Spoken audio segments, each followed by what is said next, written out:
Hello viewers, welcome to my channel. This is Pooja Bangari and I am going to start a series of lectures of mathematics specially for class 10 CBSE. Beginning with the very first chapter of your syllabus, that is real numbers. So firstly we will discuss what are real numbers and then we will move towards the contents included in this chapter. So what are real numbers? Real numbers are the collection of all types of numbers like rational numbers, irrational numbers, integers, non-integers, natural numbers, whole numbers, etc. And real numbers are denoted by capital R. You have already studied about all these numbers in your previous classes. So, moving towards the contents included in this chapter, and the very first topic of this chapter is Euclid division lemma. There is a keyword lemma. So what is lemma? Lemma are the proven statements which need not to be proved. मतलब ये है कि जितने भी हमारे mathematicians होते हैं वो अपनी सारी कैलकुलेशंस करके एक पर्टिकुलर स्टेटमेंट हमें प्रोवाइड करते हैं जिन्हें हमें प्रूव करने की ज़रूरत नहीं होती, हम उन्हें एज इट इज़ ले लेते हैं। जैसे कि अभी आप लोगों ने प्रीवियस चैप्टर्स में या प्रीवियस क्लासेस में आप लोगों ने पढ़ा होगा कि सर्कल्स में आपकी कई सारी थ्योरम्स होती हैं। उन थ्योरम्स को आपको प्रूव करना होता है, तो जिन स्टेटमेंट्स को आपको प्रूव करना पड़े वो हमारी हैं थ्योरम्स और जिन्हें हम एज इट इज़ ले लेते हैं वो हमारी है lemma. Now coming to the Euclid division lemma. So Euclid division lemma हमारी एक स्टेटमेंट है given positive integers a and b। Positive integers बोला है, a एंड b बोला है, तो ये a एंड b हमने कोई भी दो पॉजिटिव इंटीजर्स ले लिए और इन पॉजिटिव इंटीजर्स के लिए कोई ना कोई q और r होगा जो कि इस रिलेशनशिप को सेटिस्फाई कर रहा होगा। That is a equal to bq plus r where r lies between 0 and b। अब ये थोड़ा सा टिपिकल लग रहा है बट एक्चुअल में ये जो हम लोगों ने छोटी क्लासेस में पढ़ा हुआ था ना, dividend is equals to divisor into quotient plus remainder, it is the same. वहाँ पे जो डिविडेंड होता था हमने उसे डिनोट कर दिया a से, डिवाइजर को डिनोट कर दिया b से, क्वोशिएंट को डिनोट कर दिया q से and remainder is denoted by r। So आप इस चीज़ को देख भी सकते हो कैलकुलेट करके। सपोज हमने 4 को 2 से डिवाइड किया, सो व्हाट विल हैपन, 4 को 2 से डिवाइड करने पे हमें क्वोशिएंट मिलेगा 2 और रिमाइंडर मिलेगा 0।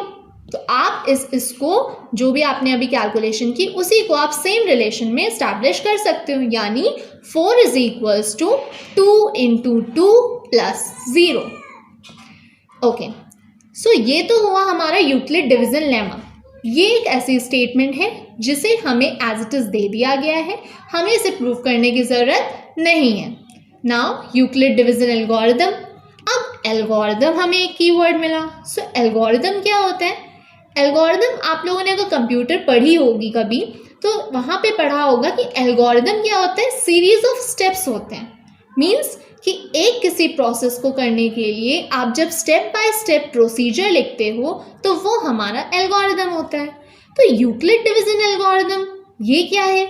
यूक्लिड डिविजन लेमा को जब हम अप्लाई करते हैं अपनी प्रैक्टिकल इम्प्लीकेशंस के लिए, तो जब उस प्रोसीजर को हम स्टेप बाय स्टेप फॉर्म में करते हैं तो वो हमारा कहलाता है Euclid division algorithm. So basic जो हमारा प्रैक्टिकल इम्प्लीकेशन है कि यूक्लिड डिविजन एल्गोरिदम या यूक्लिड डिविजन लेमा हमारा यूज़ कहाँ होगा। सो उसके लिए हमने एक एग्जांपल ले लिया है। जो बेसिक वो है कि कोई भी दो पॉजिटिव इंटीजर्स का जब आपको HCF निकालना होता है तो उसके लिए हम यूक्लिड डिविजन एल्गोरिदम का यूज़ करते हैं। बट HCF तो आपने कैलकुलेट करने के प्रीवियस क्लासेस में बहुत सारे मेथड्स पढ़े हैं, prime factorisation method, ladder method and long division method. But the problem is कि वो सारी चीज़ें तब तक के लिए पॉसिबल थी जब तक नंबर्स जो हैं आपके वो बड़े ना हो। जैसे ही नंबर्स बड़े हो जाते हैं it will create a complex situation, इसलिए यूक्लिड डिविजन एल्गोरिदम आया। तो यूक्लिड डिविजन एल्गोरिदम में हमने मान लेते हैं कि दो हमने नंबर्स लिए, पहला है हमारा a, दूसरा है हमारा b। कंडीशन ये होनी चाहिए कि A हमेशा B से बड़ा होना चाहिए।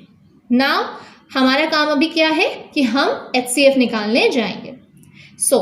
जो हमारा पहला स्टेप है वो हमारा ये है कि हम यूक्लिड डिवीजन लेमा को इस A और B के लिए अप्लाई करेंगे। कैसे अप्लाई करेंगे? A is equals to BQ plus R, that is R lies between 0 से B। इसी को एग्जाम्पल के तौर पे देखते हैं। Let two positive integers are 4052 and 12576, ये दो नंबर्स हमने ले लिए। नाउ द कंडीशन इज कि अब इसमें से हम कौन से दो नंबर्स को A, इन दोनों में से किसको हम A माने, किसको हम B माने। हमने अभी पढ़ा कि A is always greater than B।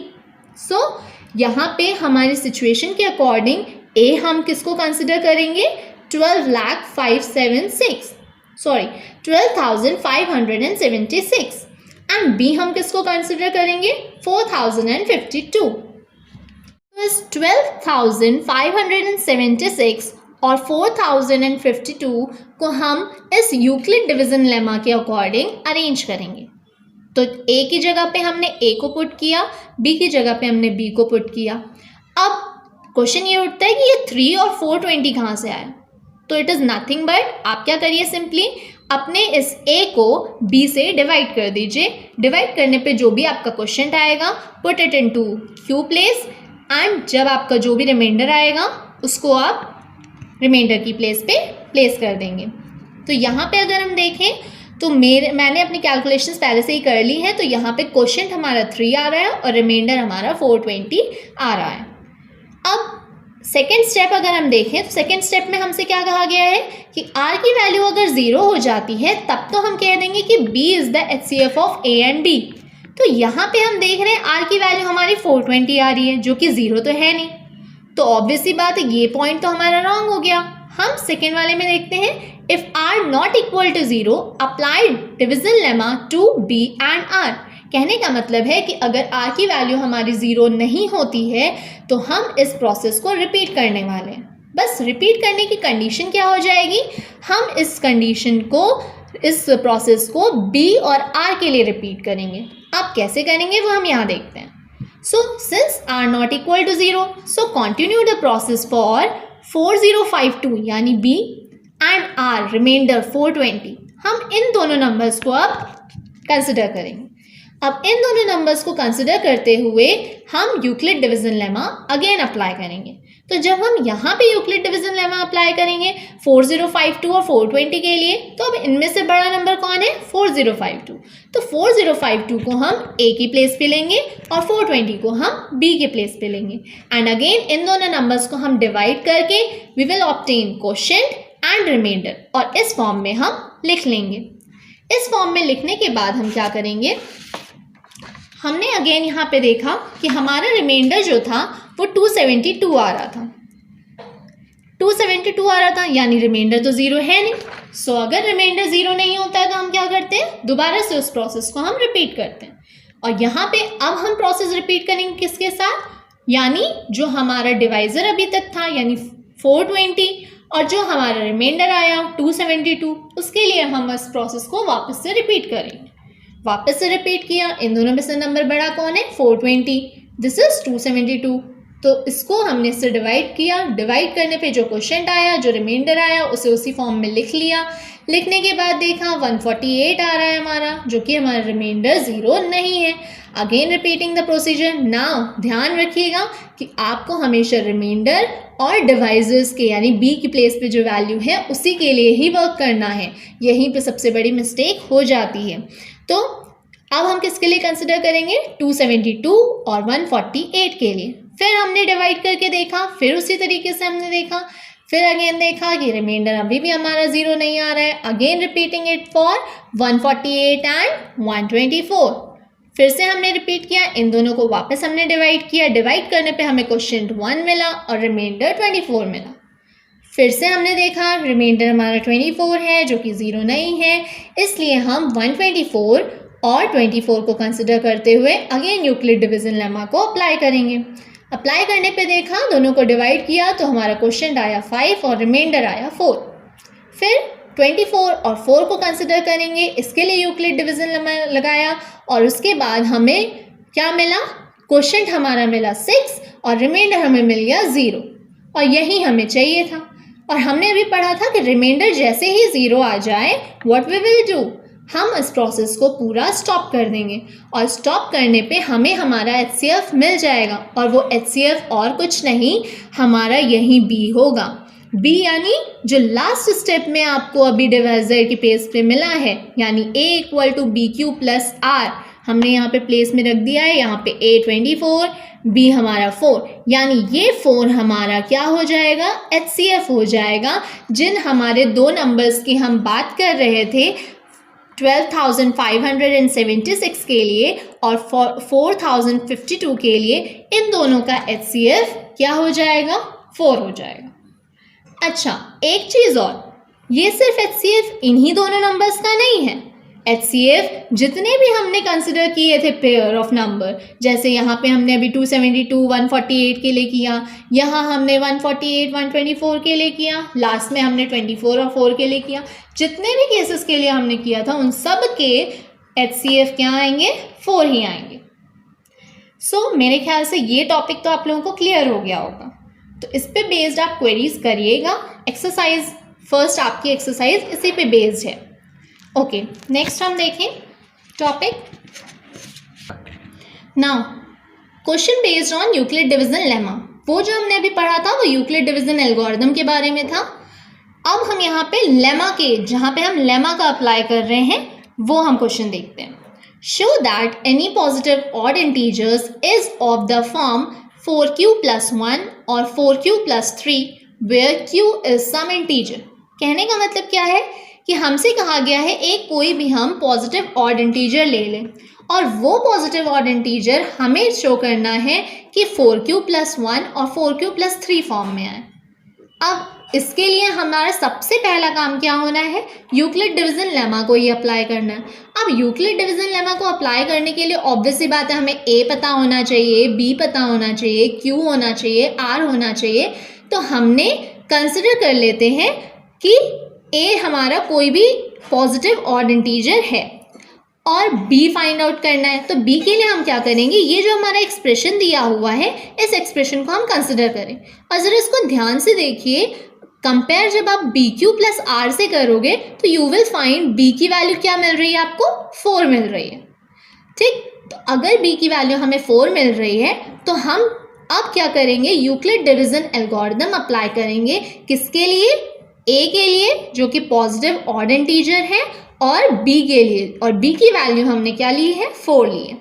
ठीक, सो जैसे ही हम अप्लाई करेंगे यूक्लिड डिवीजन लेमा, तो ये होता है ना A equal to BQ plus R lies between 0 to B।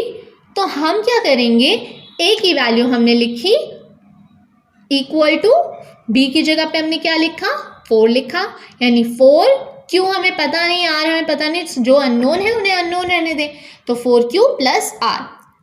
अच्छा, अब यहाँ पे ये जो कंडीशन आपको दे रखी है उस कंडीशन के अकॉर्डिंग R लाइज बिटवीन 0 से B, यानी कि B की जगह पे हम तुरंत क्या लिख लेंगे, 4 लिख लेंगे।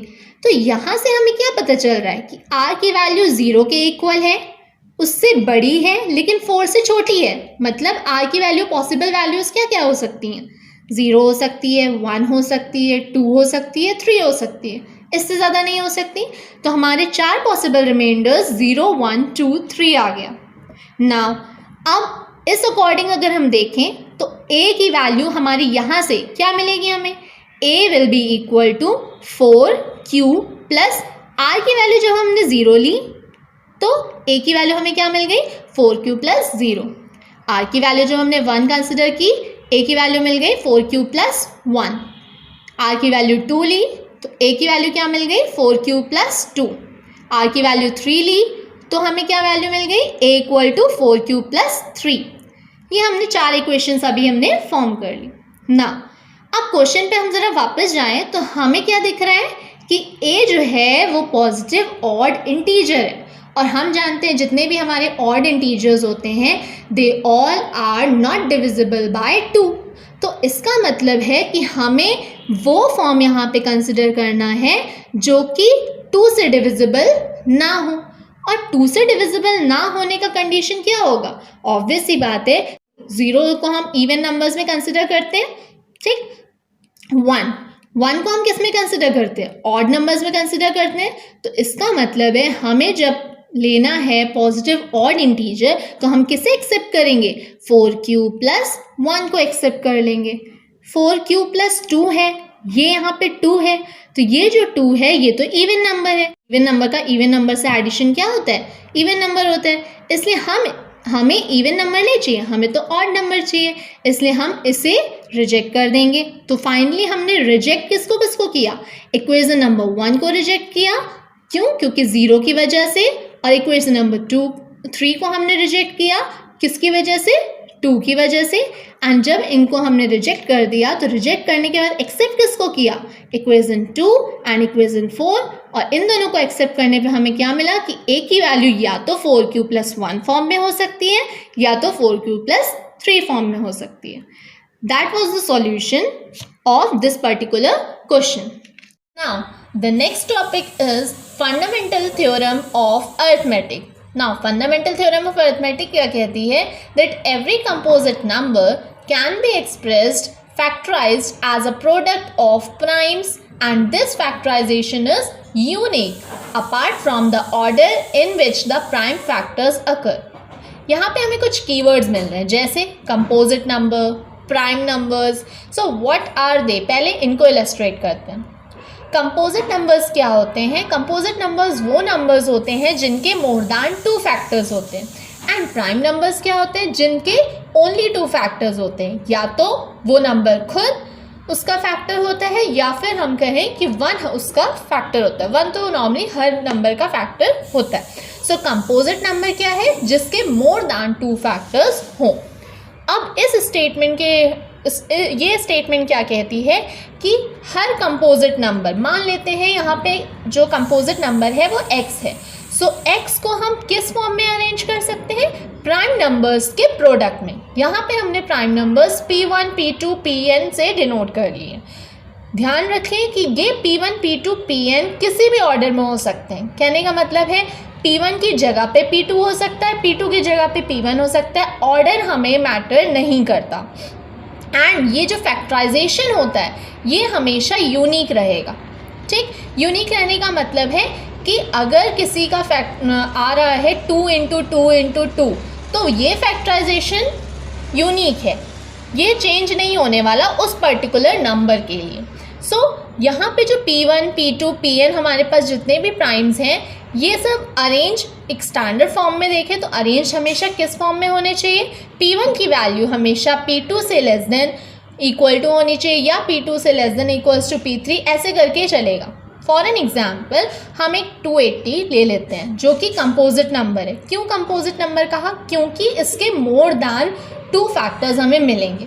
280 का 1 तो फैक्टर होगा ही होगा और 280 खुद भी फैक्टर होगा। इसके अलावा जब आप लैडर मेथड के थ्रू देखोगे तो इसके कई सारे फैक्टर्स आपको मिल रहे हैं। सो इसलिए 280 क्या है? कंपोजिट नंबर है ना। 280 के जब हमने फैक्टराइजेशन किया लैडर मेथड से, so we get 2 into 2 into 2 into 5 into 7। अगर हम इसको देखें तो हमने अगर ये 2 इंटू 2 इंटू 2 इंटू 5 इंटू 7 हमने जो लिखा है, हम चाहें तो इसे 5 इंटू 7 इंटू 2 इंटू 2 इंटू 2 भी लिख सकते थे। बट एक स्टैंडर्ड फॉर्म में लिखने का तरीका हमने अभी क्या सीखा कि जो भी प्राइम नंबर्स होंगे वो हमारे इंक्रीजिंग ऑर्डर में अरेंज होंगे। इसलिए हमने पहले 2 को अरेंज किया है, देन 5 को एंड देन 7 को। सो 2 का 3 टाइम्स यहाँ पे है तो हम उसको क्या पावर फॉर्म में नोटेशन दे सकते हैं, 2 का cube into 5 into 7। So fundamental theorem of arithmetic simply कहती है कि कोई भी कंपोजिट नंबर उसको हम फैक्टराइज कर सकते हैं, कैसे? प्राइम नंबर्स के प्रोडक्ट के तौर पे। नाउ इस पे बेस्ड कुछ क्वेश्चंस देख लेते हैं। पहला क्वेश्चन है check whether 6 to the power n can end with the digit 0 for any natural number. हमें इसमें क्या चेक करना है कि 6 टू द पावर n क्या कभी ऐसा पॉसिबल हो सकता है कि 6 टू द पावर n का रिजल्ट कभी भी कोई ऐसा नंबर मिले जिसके लास्ट में डिजिट क्या हो? 0 हो। अब इस चीज़ को चेक करने के लिए पहले हम कॉन्सेप्ट पे जाते हैं। कॉन्सेप्ट क्या है? यहाँ पे क्या हमें लगाना है कॉन्सेप्ट कि कोई भी पर्टिकुलर नंबर जिसकी लास्ट में डिजिट 0 हो, तो ऑब्वियस सी बात है वो किससे डिविजिबल होगा, 10 से डिविजिबल होगा। और अल्टीमेटली अगर वो 10 से डिविजिबल है तो 2 और 5 से भी वो डिविजिबल होगा, क्योंकि 10 का प्राइम फैक्टराइजेशन अगर आप करो तो 2 × 5 आपको इसी थ्योरम के अकॉर्डिंग मिल जाएगा। तो यहाँ पे अगर हम अपने 6n को फोकस करें तो हमने इसको प्राइम फैक्टराइजेशन से थोड़ा सा ब्रेक कर लिया। 6 को हमने लिख लिया 2 × 3, उसकी पावर n लिख लिया। अब अगर हम अपने 6n को देखें या 2 × 3 की पावर n को देखें तो क्या ये कहीं भी 5 ऑब्टेन कर रहा है? नहीं कर रहा, क्योंकि 5 अगर ऑब्टेन नहीं होगा तो वो 2 से मल्टीप्लाई होकर 10 नहीं बनाएगा, और 10 नहीं बनाएगा तो वो किसी भी लास्ट में डिजिट जो है वो 0 नहीं आएगी।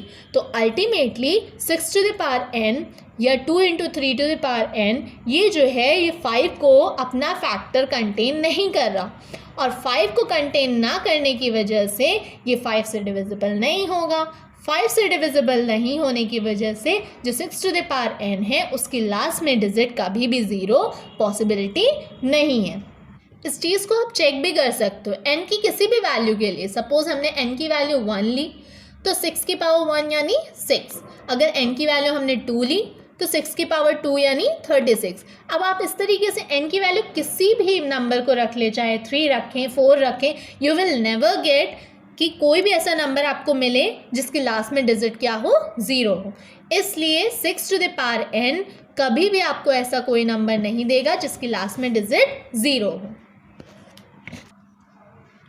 Now the next question is explain why this particular expression and this particular expression are composite numbers। अभी हमने डिस्कस किया composite numbers क्या होते हैं, जिनके 2 से ज़्यादा फैक्टर्स अवेलेबल हों।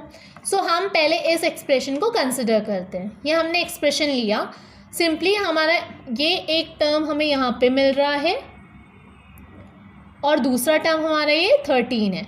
इन दोनों टर्म में से हमारा 13 कॉमन आ गया तो अंदर क्या बचा, 7 × 11 प्लस 13 यहाँ से चला गया तो ये हो गया 1। 13 ब्रैकेट में हमने इसको सॉल्व किया तो BODMAS रूल आपको याद होगा। तो सबसे पहले मल्टीप्लाई करेंगे 77 प्लस 1 यानी 78। 13 × 78, 78 के आप अलग से आप लैडर मेथड के थ्रू फिर से करिएगा तो आपको क्या मिलेगा, 13 × 6। इस 6 के भी आप फर्दर कर सकते हैं तो 2 × 3 आपके आ जाएंगे। तो फाइनली अगर हम देखें तो इस एक्सप्रेशन के फैक्टर्स क्या क्या हो गए, 13 हो गया, 6 भी है और 6 के अलावा 2 और 3 भी हैं। तो ऑब्वियस सी बात है कि ये एक्सप्रेशन के मोर दैन 2 फैक्टर्स हो गए, इसलिए ये कैसा नंबर है, कंपोजिट नंबर। सिमिलरली अगर हम इस चीज़ को चेक करें तो यहाँ पे अगर हम देखें तो इसमें भी हमें 5 जो है वो कॉमन मिल रहा है। एक टर्म हमारा ये है पूरा और एक टर्म हमारा ये है, तो इन दोनों टर्म्स में से हमारा 5 कॉमन आ रहा है। हमने अंदर का टर्म एज इट इज़ 5 को लेके बाकी टर्म्स को हमने एज इट इज़ अरेंज कर लिया। फिर वहीं BODMAS लगाया, यानी पहले हम मल्टीप्लाई करेंगे। इन सभी को मैंने प्रीवियसली मल्टीप्लाई कर लिया है तो वो 1008 आ रहा है। देन उसके बाद हमने यहाँ पे +1 लिखा यानी 1009। अभी भी इसमें देखें तो ये पूरे एक्सप्रेशन का 5 है हमारा एक फैक्टर और दूसरा फैक्टर हमारा 1009 है। और ऑब्वियस सी बात है कि एक फैक्टर हमारा 1 तो होता ही होता है, तो मोर दैन 2 फैक्टर्स हो गए। और जिस भी नंबर के मोर दैन 2 फैक्टर्स हों वो क्या हो जाएंगे, कंपोजिट नंबर। इसका मतलब है ये जो हमारा एक्सप्रेशन है और this expression both are composite numbers. Okay, इस पर्टिकुलर चैप्टर के लिए कुछ जो आपने प्रीवियस क्लासेस में पढ़े होंगे, जैसे formula LCM × HCF is equals to product of 2 numbers. So ये फैक्ट भी आपको याद करने की ज़रूरत है, क्योंकि इस पे रिलेटेड आपकी कई सारी क्वेरीज आपको एक्सरसाइजेज में मिल जाएंगी। That's all for today.